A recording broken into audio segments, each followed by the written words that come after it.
آؤ بریلی کے امام احمد رضا کو دیکھو، بریلی کے تاجدار کو دیکھو، عشق کے امام کو دیکھو، خدا کی قسم پوری زندگی نبی کی عظمتوں پہ پہرا دیتے رہے امام احمد رضا، پوری زندگی نبی کی عظمت کی پاسبانی کرتے رہے امام احمد رضا، سنیوں کے سینے تک عشق کی لو پہنچاتے رہے امام احمد رضا۔ امام احمد رضا کسی عام ذات کا نام نہیں ہے، خدا کی قسم امام احمد رضا ہم سنیوں کے پاسبان کا نام ہے، ہم سنیوں کے ایمان کے محافظ کا نام احمد رضا ہے، جس نے ہمیں الدولت المکیہ دے کر کے علم غیب کی حفاظت کی ہے، اس ذات کا نام احمد رضا ہے، جس نے کنز ایمان دے کر کے ہمارے عقیدے کی حفاظت کی ہے، اس ذات کا نام احمد رضا ہے، جس نے لمحہ لمحہ گوشے گوشے پر عظمت مصطفیٰ کی پاسبانی کر کے ہمارے ایمان کی حفاظت کی ہے، اس ذات کا نام احمد رضا ہے۔ اور بڑی بات کہنے لگا ہوں، جس نے ہاتھ پکڑ کے ہمیں مصطفیٰ سے جوڑا ہے، اسی ذات کا نام امام احمد رضا خان۔ نعرہ تکبیر،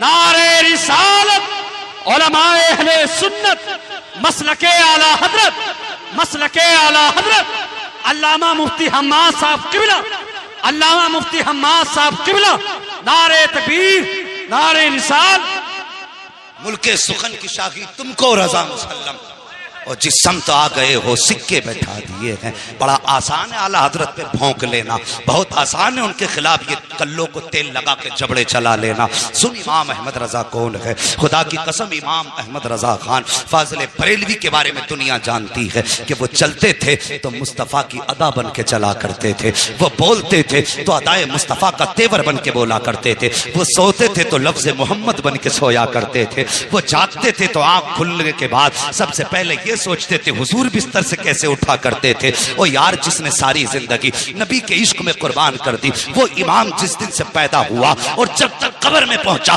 ساری زندگی نبی کے چراغ اس کے دل میں چلتے رہے۔ خدا کی قسم اس امام کو ذرا قریب سے دیکھیے، زندگی کے آخری ایام آئے ہیں امام احمد رضا کے، طبیعت خراب چل رہی ہے، پرہیز کا کھانا کھا رہے ہیں، ایک دن بیٹھے ہوئے ہیں اور آپ کے ساتھ آپ کے شاگرد بیٹھے ہوئے ہیں، اتنے میں ایک بچہ گزر ہوا، کہنے لگا مولانا، کہا کیا بات؟ کہا ہمارے گھر دعوت کھا لیں گے؟ اللہ اکبر، اتنا سنا میرے امام نے بچے کی طرف دیکھا، کہا بیٹے کیا کھلاؤ گے؟ اس کے دامن میں پاک ساگ تھا چنے کا، کہا یہی بنوا کے کھلوا دیں گے۔ اللہ اکبر، بچے سے آپ نے دیکھا، کہا اپنی مرضی سے آئے ہو یا کسی نے بھیجا ہے؟ بچہ کہنے لگا ماں نے دعوت کے لیے بھیجا ہے۔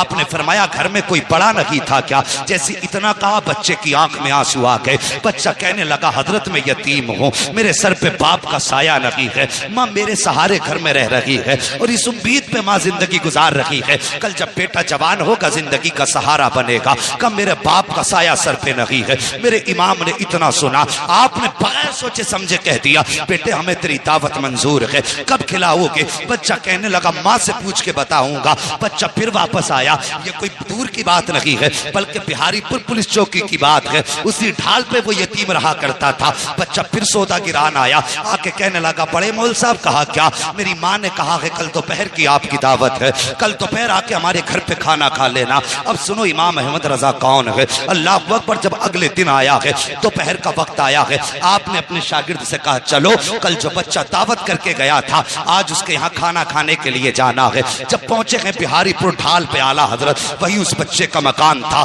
دروازے پہ دستک دی، آواز آئی کون؟ کا بڑے مول صاحب آئے ہیں، کل دعوت کر کے آئے تھے۔ اتنا سنا بچہ گھر کے اندر سے ایک بوریا لے کر کے آیا، ٹاٹ کا ٹکڑا لایا، لانے کے بعد کہ اعلیٰ حضرت کی بارگاہ میں پیش کیا، کہا لو مولانا اسے بچھاؤ اور بیٹھ جائیے۔ گھر کے آگے سلیپ کی جگہ پر اعلیٰ حضرت نے وہ بوریے کا ٹکڑا بچھایا ہے اور بیٹھ جاتے ہیں۔ آج کا پیر ہوتا تو کہتا پہلے ایئر کنڈیشن کمرہ چاہیے، اے سی لگی ہونی چاہیے، گدے ایسے ہو کہ تھکن اتر جائیں، چار لوگ پیر دبانے والے ہو، مگر سلام میرے امام تیری محبتوں کے۔